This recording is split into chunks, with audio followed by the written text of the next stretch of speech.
লালমনিরহাটের হাতীবান্ধা উপজেলার শাহগরিবুল্লাহ মাজারের ইতিমখানা জেলা প্রশাসকের পক্ষ থেকে শীতবস্ত্র বিতরণ করা হয়। আর এই শীতবস্ত্র বিতরণের সময় উপস্থিত ছিলেন হাতীবান্ধার উপজেলা জাতীয়তাবাদী দলের নেতা, আওয়ামী লীগের নেতা এবং জামাতের একজন নেতা। এই ছবি সামাজিক যোগাযোগ মাধ্যমে প্রচার হলে শুরু হয় তোলপাড়। বিষয়টিকে কিভাবে দেখছেন স্থানীয় সাংবাদিক আসাদুজ্জামান সাজু, আমরা একটু তার সঙ্গে কথা বলবো। ইতিমখানা একটি ধর্মীয় প্রতিষ্ঠান, পাশাপাশি অরাজনৈতিক প্রতিষ্ঠান। এখানে বিভিন্ন দলের, বিভিন্ন মতের, বিভিন্ন আদর্শের লোকজন থাকতেই পারে এবং সবাইকে নিয়ে, সমাজের সকল মানুষকে নিয়ে এই প্রতিষ্ঠানটা পরিচালিত হয়।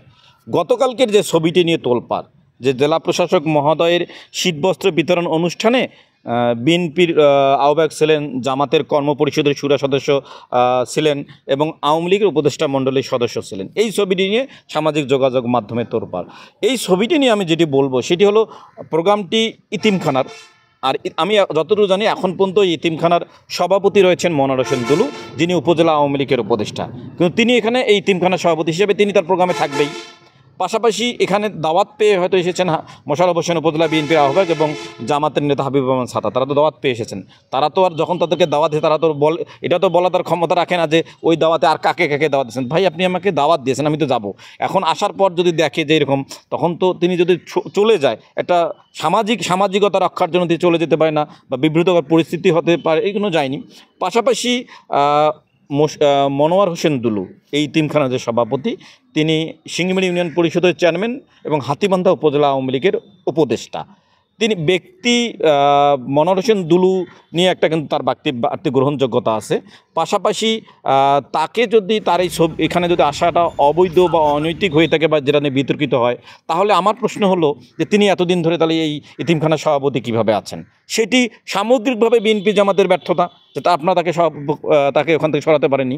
পাশাপাশি আমরা যেটা কথা আছে বাজারে যে মনোয়ার হোসেন দুলুর প্রতি রাজনৈতিক একটি সহানুভূতি কাজ করে এই হাতীবান্ধা বিএনপি এবং জামাতে। কারণ হিসেবে যারা দাবি করে যে হাতীবান্ধা বিএনপির যে সদস্য সচিব আছেন আফজাল ভাই তিনি বিআই, পাশাপাশি হাতীবান্ধা জামাতের যে প্রভাবশালী নেতা আছেন কর্ম পরিষদের সুরা সদস্য হাবিবুর রহমান ছাতা, তার চাচা। পাশাপাশি এটি যেমন একটা কথা আছে, পাশাপাশি তিনি অহিংস রাজনীতি করেন, তিনি ওই অন্য রাজনীতিবিদদের মতো তিনি হিংস্র মনোনীত করেন না, সামাজিক তার অবস্থান আছে, সবার সঙ্গে তিনি ভালো সঙ্গে, এটি কার সহানুভূতি আছে, এটি হলো মূল কারণ। আর সেটা হলো যে আজকে মোশাররফ হোসেন এবং হাবিবুর রহমান ছাতাকে দোষারোপ করা হচ্ছে তারা এখানে কেন গেল। আমার প্রশ্ন ঘুরে পড়ে কিন্তু এক জায়গায় আসে যে তাদেরকে দাওয়াত দিছে, তারা আসছে। এই প্রতিষ্ঠানের সভাপতি তো এখনও মনোয়ার হোসেন দুলু, তাকে পরিবর্তন হয়নি, সেহেতু তিনি তো থাকবে। জেলা প্রশাসক প্রোগ্রাম, কারণ ওই জেলা প্রশাসকের প্রোগ্রামে যদি যার প্রতিষ্ঠানের প্রোগ্রাম সেই বাড়ি আলাদা, আপনার বাড়িতে আপনি আমাকে দাওয়াত দিচ্ছেন, মানে যে যদি আপনাকে না পাই তাহলে সেই অনুষ্ঠানটা কেমন হয়? সেই হিসাবে তিনি সেখানে আছেন। এখানে আমি যতটুকু জানি যে সেক্রেটারি মনে হয় ভারপ্রাপ্ত সেক্রেটারি একজনকে দায়িত্ব দিয়েছেন, সেহেতু এই ছবি নিয়ে বিতর্কিত করার সুযোগ নাই। পাশাপাশি আরেকটি কথা বলবো যে বিএনপির চেয়ারপারসন ভারপ্রাপ্ত চেয়ারম্যান তারেক রহমান একটি কথা বলেছেন, পাশাপাশি একই সুরে কথা বলেছেন জামাতের আমির ডক্টর শফিকুল ইসলাম। তারা বলছেন যে গত 16 বছরে আওয়ামী লীগ যে চিন্তা চেতনায় রাজনীতি করেছেন, আমরা সেই চিন্তা চেতনায় রাজনীতি করব না। তারেক রহমান কিন্তু একটি স্পষ্ট কথা বলেছেন যে আওয়ামী লীগের কয়েকদিন আগে 1 মিনিট 27 সেকেন্ডে তার একটা ভিডিও সামাজিক যোগাযোগ মাধ্যমে ভাইরাল হয়েছে। তিনি কিন্তু বলেছেন যে আওয়ামী লীগ যেভাবে মানুষকে ডান্টা বেড়ে জানাজার নামাজে নিয়ে গেছে, মানুষকে নির্যাতন করেছে, আমরা সেভাবে করব না। আমরা সবাইকে নিয়ে, যারা বাংলাদেশকে বিশ্বাস করে, যারা বাংলাদেশের স্বাধীনতাকে বিশ্বাস করে, যারা মুক্তিযুদ্ধকে বিশ্বাস করে, যারা ছাত্র জনতার গণ অভ্যুত্থানকে বিশ্বাস করে, সবাইকে নিয়ে আমরা একসাথে চলবো। আর আওয়ামী লীগকে পতন হয়েছে, কিন্তু আওয়ামী লীগকে তো আপনি রাজনৈতিকভাবে এখনও নিষিদ্ধ করতে পারেননি।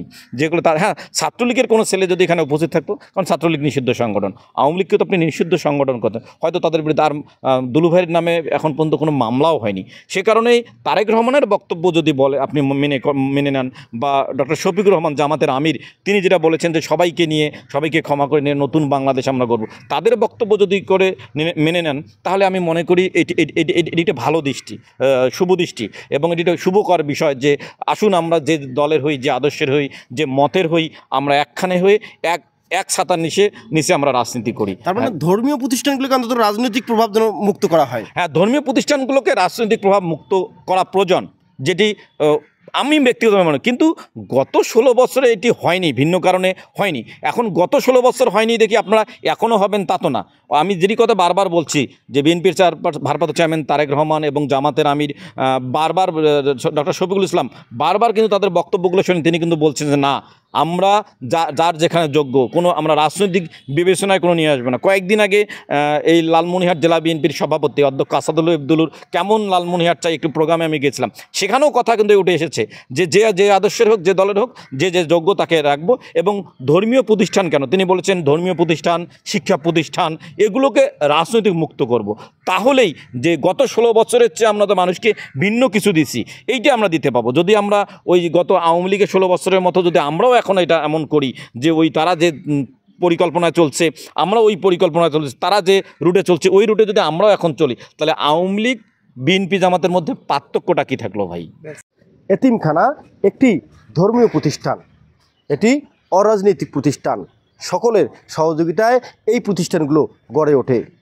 এখান থেকেই তৈরি হয় বাংলাদেশের গর্বিত সন্তান হাফেজ। তাদেরকে নিয়ে কেউ যেন ঘোলা পানিতে মাছ শিকার করতে না পারে। এখানে কোনো রাজনৈতিক প্রভাব যেন খাটানো না হয়। রাজনৈতিক প্রভাব মুক্ত একটি প্রতিষ্ঠান গড়ে তোলার সহযোগিতা করতে হবে সকলকে। M A Rahim, news channel 24, Lalmonirhat.